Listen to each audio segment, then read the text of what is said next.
News when you want it with Bloomberg News Now. I'm Ed Kalegi. The Wednesday numbers on Wall Street, the Dow was up 284, Nasdaq gained 48, the S&P was ahead by 24, the 10-year Treasury yield is at 4.27%, the 2-year yield at 3.78%. The Trump administration plans to rescind Biden-era AI chip curbs as part of a broader effort to revise semiconductor trade restrictions that have drawn strong opposition from major tech companies and foreign governments. This according to people familiar with the matter. The repeal, which is not yet final, seeks to refashion a policy launched under President Biden, which created 3 broad tiers of countries for regulating the export of chips from NVIDIA and others. The Trump administration will not enforce the so-called AI diffusion rule when it takes effect on May 15th.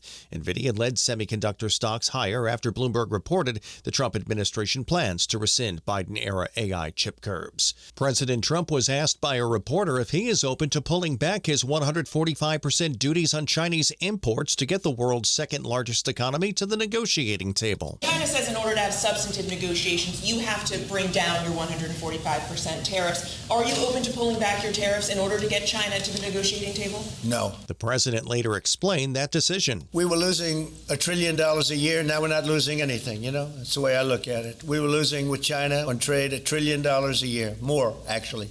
1.1. But let's say $1 trillion. You know what we're losing now? Nothing. That's not bad. The president's comments come a day before Treasury Secretary Scott Bessent and U.S. Trade Representative Jameson Greer were set to meet with their Chinese counterpart on trade in Switzerland. Federal Reserve Chair Jerome Powell said officials are not in a hurry to adjust interest rates, adding tariffs could lead to higher inflation and unemployment. Officials voted unanimously to keep the benchmark federal funds rate in a range of 4.25% to 4.5%, where it has been since December. In a statement, policymakers said they see a growing risk of both higher inflation and rising unemployment. The Fed chair then met with reporters and talked about surveys suggesting tariffs are driving inflation expectations. Near-term measures of inflation expectations have moved up, as reflected in both market and survey-based measures. Survey respondents, including consumers, businesses, and professional forecasters, point to tariffs as the driving factor. Beyond the next year or so, however, most measures of longer-term expectations remain consistent with our 2% inflation goal. Powell also talked about inflationary effects of policies possibly being short-lived. The effects on inflation could be short-lived, reflecting a one-time shift in the price level. It is also possible that the inflationary effects could instead be more persistent. Avoiding that outcome will depend on the size of the tariff effects, on how long it takes for them to pass through fully into prices, and ultimately on keeping longer-term inflation expectations well anchored.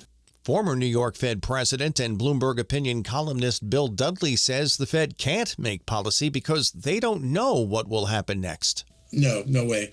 I mean, I think the only thing we can say is that the economy, like Chair Powell said, is the economy right now seems to still be in good shape. I think the most important thing I took away from the press conference that people should take on board is the fact that don't take the first quarter GDP at face value. Former New York Fed president and Bloomberg opinion columnist Bill Dudley.